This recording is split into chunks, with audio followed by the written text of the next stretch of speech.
Alrighty then, Matt. I will need the room for our review. Alright, what's wrong now? Oh, I don't know, Malice. A whole bunch of things, I suppose. Well, starting off with the fact that despite all the goodwill we've shown to any of the viewers, our review show, our free music that you can actually use on YouTube, the vlog series that was actually funded by Patreon, and so forth, I can only get 4 close friends, sort of close friends even, to bother with even trying to help out with the show. That might be a big problem.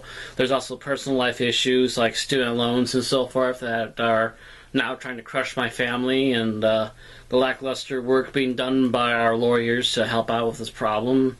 You know, Malice, all kinds of things that be going wrong right about now that would have snapped a person's mind by this point. I see, I get the picture.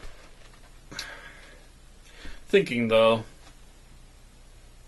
Actually, I've got a splendid idea.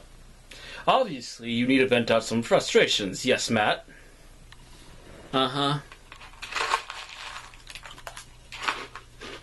Yes, I see. While reviewing something that doesn't completely deserve annihilation, we can still vent a little frustration out on it.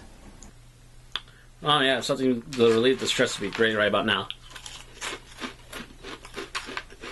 Good frankenberries, by the way, man.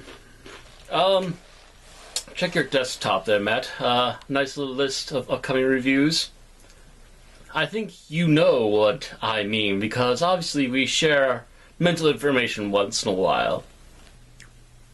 On our list, eh?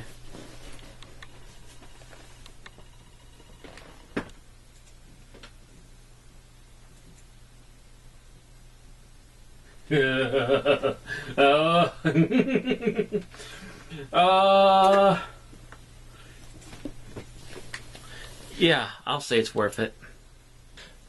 And it's kind of fitting, after all, that was our last video game review, was it not? Let's continue.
So yes, last time we talked games, it was for the PS1 classic Soul Reaver. The thing is, while the PlayStation port is extremely well done, the PC port was complete and total rubbish.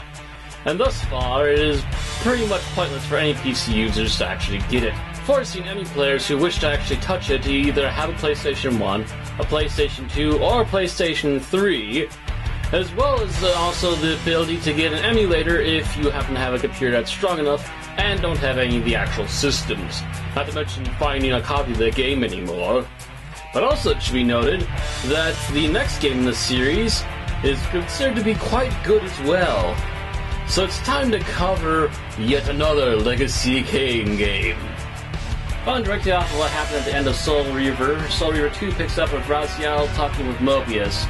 Mobius trying to convince Raziel to go off and kill Kain, and his little trip through the building that he has come through in doesn't help his mood any. Raziel finally meets up with Kain at the Pillars of Nosgoth. The Pillars are Nosgoth's central focus point of power and strength. whose destruction led to the wasteland that Raziel came from. Still threatening harm, Raziel does threaten Kain, but he does listen to Kain's ideas at the same time to try and figure out what he's on about. Eternity of decay. Be still, Raziel. See this. As Ariel dies, I am being born to take her place as Balance Guardian. Such is my destiny. My God.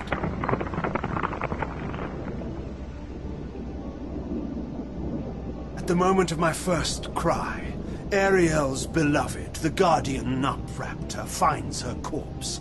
Racked with grief and tormented by suspicions of treachery, Nupraptor plunges into a madness which overflows and infects all of the Guardians who are symbiotically bound, including me.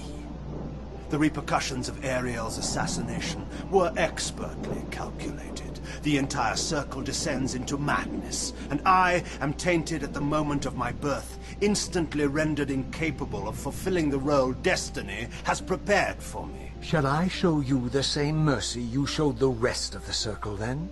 You blithely murdered them to restore their pillars, yet your hand faltered when it came to the final sacrifice. What makes you exempt, Kain? You're merely the last man standing. Why condemn me for simply carrying out what you hadn't the courage to do yourself? Let's drop the moral posturing, shall we? We both know there's no altruism in this pursuit. Your reckless indignation led you here. I counted on it. There's no shame in it, Raziel. Revenge is motivation enough. At least it's honest. Hate me, but do it honestly. 30 years hence, I am presented with a dilemma. Let's call it a two-sided coin. If the coin falls one way, I sacrifice myself and thus restore the pillars. As the last surviving vampire in Nosgoth, this would mean the annihilation of our species. Mobius made sure of that. If the coin lands on the reverse, I refuse the sacrifice and thus doom the pillars to an eternity of collapse. Either way, the game is rigged. We agree, then, that the pillars are crucial and must be restored. Yes, Raziel. And that's why we've come full circle to this place. So after all this, you make my case for me. To end this stalemate, you must die so that new Guardians can be born. Pillars don't belong to them, Raziel. They belong to us. Your arrogance is boundless, Kain. There's a third option. A monumental secret, hidden in your very presence here. But it's a secret you have to discover for yourself. Unearth your destiny, Raziel.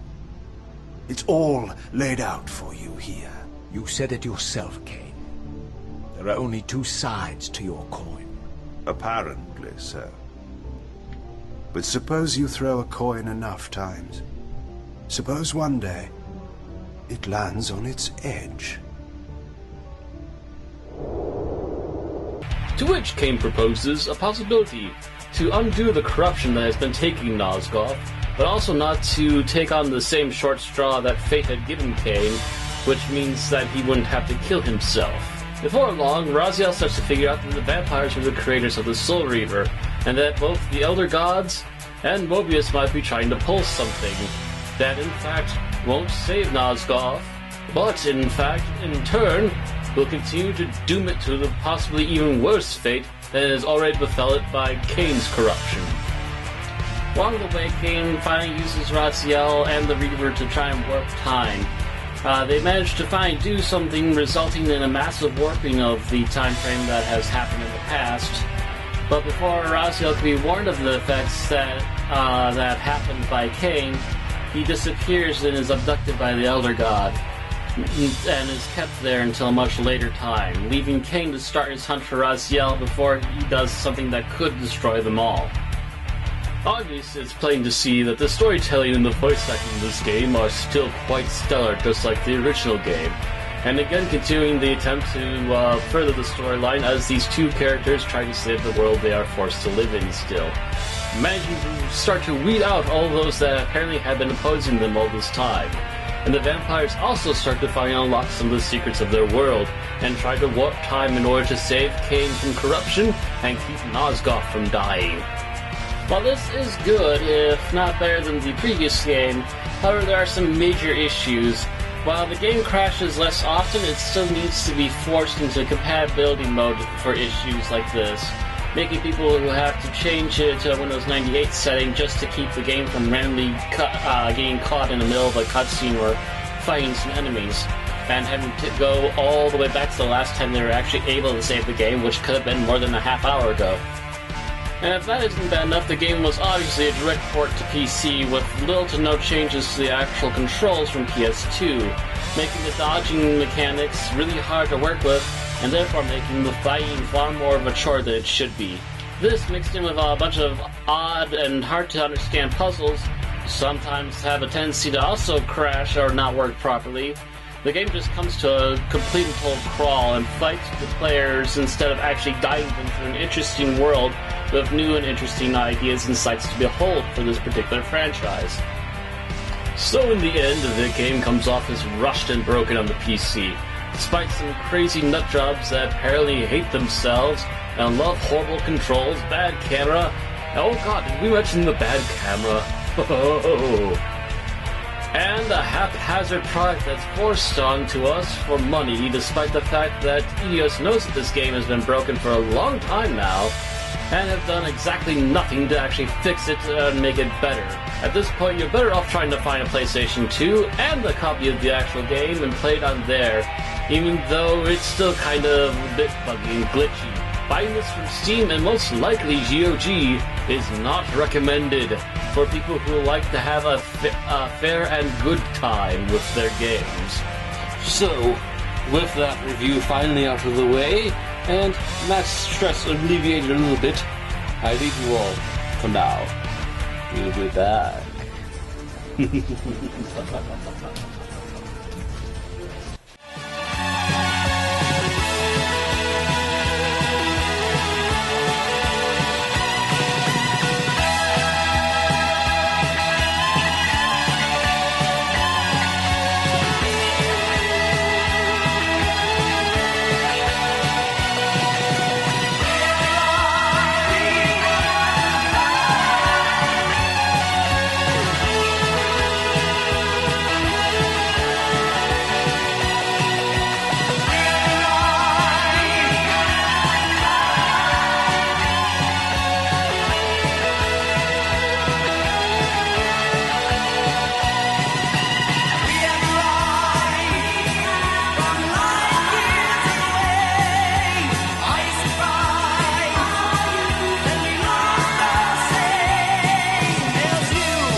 Seriously, these people have no brain cells.